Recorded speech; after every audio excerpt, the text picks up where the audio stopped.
అవేం మేము మనసులో పెట్టుకోలేదమ్మా, బాధపడకండి. అన్నయ్య కూడా మిమ్మల్ని పదే పదే గుర్తు చేస్తున్నారు. ఒకసారి ఇంటికి రండి, మాట్లాడదాం. సరే అమ్మా, ఉంటాను. ఎవరితో మాట్లాడుతున్నారు? అదే అండి, మన ఎస్తేరుతో. ఎస్తేర్ నేను ఎంతో హర్ట్ చేసిందని చెప్పారు కదా, మళ్ళీ ఎలా మాట్లాడుతున్నారు?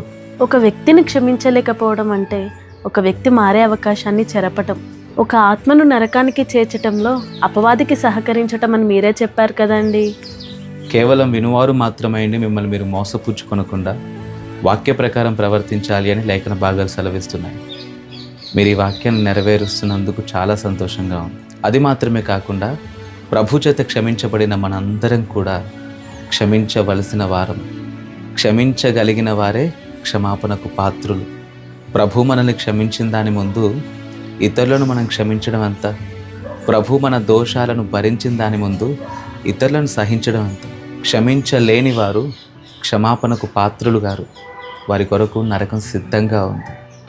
అపవాది మనలో ఎంతగానో ద్వేషించే ఒక క్రియ ఏంటో తెలుసా? మనం ఇతరులను క్షమించటం. నిజమే అండి, మీరు ఎవరిని క్షమించడంలో విఫలం కారు కదా.